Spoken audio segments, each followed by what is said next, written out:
नमस्कार प्यारे साथियों, कैसे हैं आप लोग। उम्मीद करते हैं बढ़िया होंगे। आप लोगों की तैयारी बढ़िया से चल रही होगी। आज की क्लास में हम लोग जानेंगे हिंदी का चैप्टर नंबर 3 भारत से हम क्या सीखें, जो कि वस्तुनिष्ठ प्रश्न देखेंगे। एमसीक्यू क्वेश्चन जो कि VBA क्वेश्चन होगा, जो कि टॉप 41 प्रश्न देखेंगे। ठीक है, हमारे इस चैनल पर नए हैं, चैनल को सब्सक्राइब कीजिए और लाइक कीजिए और क्लास को शेयर कीजिए। अधिक से अधिक क्लास को शेयर कीजिए। चलिए तो पहला प्रश्न देखते हैं। भारत से हम क्या सीखें कि रचनाकार कौन है। तो हमारा आंसर क्या हो जाएगा, मैक्स मूलर। ठीक है, ऑप्शन नंबर सी हो जाएगा। चलिए अगला प्रश्न, संस्कृत भाषा और यूरोपियन भाषा का तुलनात्मक व्याख्या किसने दिया। तो हमारा आंसर क्या हो जाएगा, मैक्स मूलर। ठीक है, चलिए अगला प्रश्न 3 नंबर, मैक्स मूलर को वेदांतियों का वेदांती किसने कहा। हमारा आंसर क्या है, स्वामी विवेकानंद। ठीक है, ऑप्शन नंबर बी हो जाएगा। चलिए अगला प्रश्न, महारानी विक्टोरिया ने नाइट की उपाधि किसने प्रदान की। तो मैक्स मूलर ने। ठीक है, ऑप्शन नंबर ए हो जाएगा। चलिए अगला प्रश्न,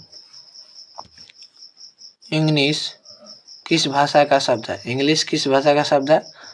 हमारा आंसर क्या आ जाएगा, लैटिन का। ठीक है, चलिए अगला प्रश्न 6 नंबर, कठ और केन उपनिषद का अनुवाद मैक्स मूलर ने किस भाषा में किया। तो जर्मन में। चलिए अगला प्रश्न,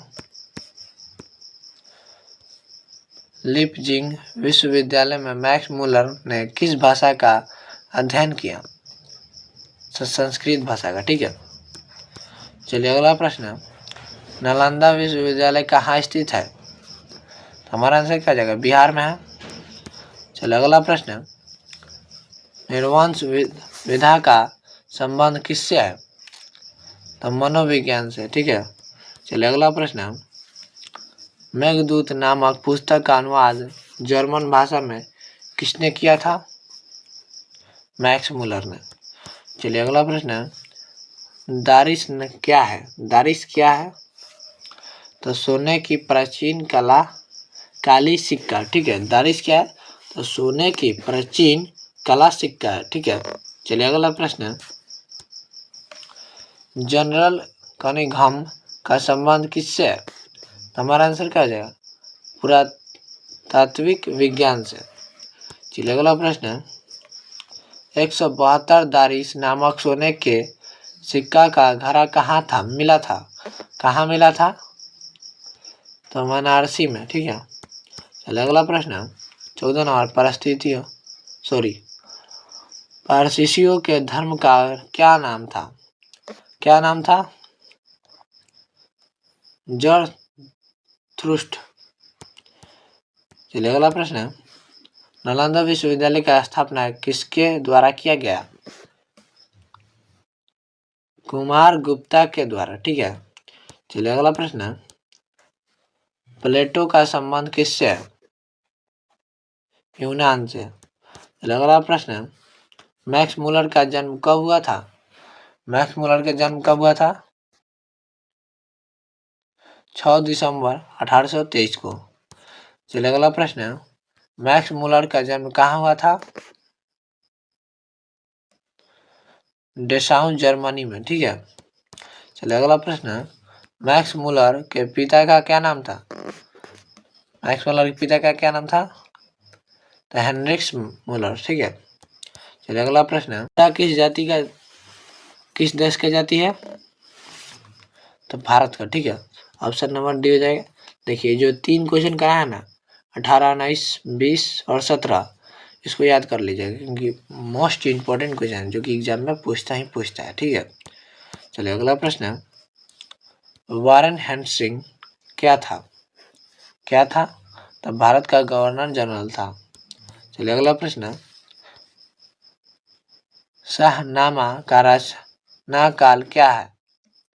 हमारा आंसर क्या आ जाएगा, 7वीं 8वीं सदी या 10वीं 11वीं या 11वीं सदी या 4थी या 5वीं सदी या 5वीं 6ठी सदी। तो हमारा आंसर क्या हो जाएगा,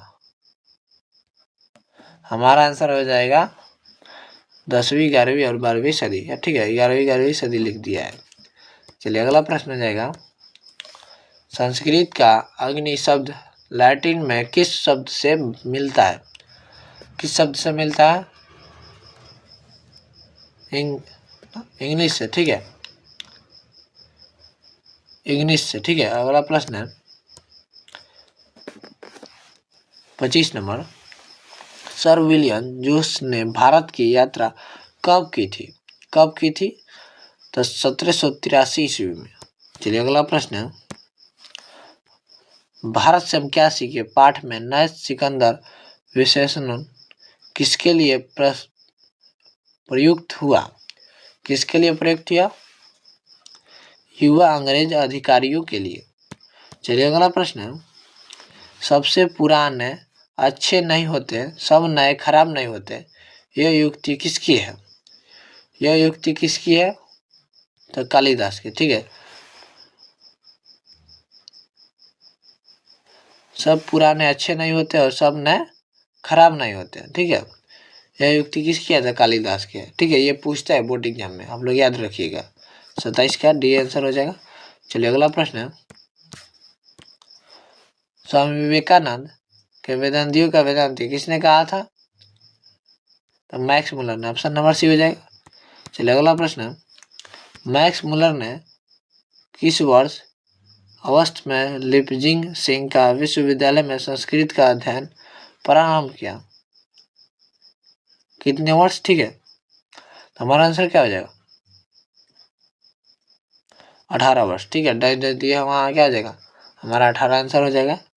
चलिए अगला प्रश्न है, पारसियों के धर्म का क्या नाम है? तो हमारा आंसर क्या हो जाएगा? जरथुस्त्र। चलिए अगला प्रश्न है, निम्नलिखित में कौन सा भाषा प्राचीनतम भाषा है? तो मराठी। ठीक है, चलिए अगला प्रश्न है, मैक्स मुलर की मृत्यु कब हुई? तो हमारा आंसर क्या हो जाएगा? 28 अक्टूबर 1900 को।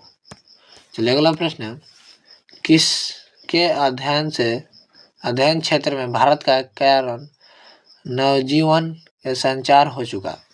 तो हमारा आंसर क्या हो जाएगा? नीति कथा। चलिए अगला प्रश्न है, दारिश नामक सोने के सिक्कों से भरा घड़ा किसे मिला था? वारन हेस्टिंग को।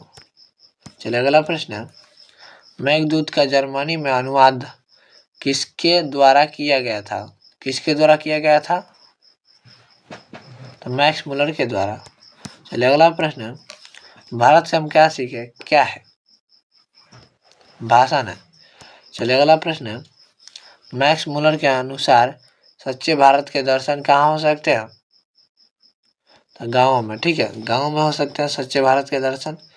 चलिए अगला प्रश्न है, प्लेटो और कांट थे महादार्शनिक, ये नाम है। ठीक है, प्लेटो और कांट नाम है। चलिए अगला प्रश्न है, हितोपदेश का जर्मनी भाषा में अनुवाद किसने प्रकाशित करवाया?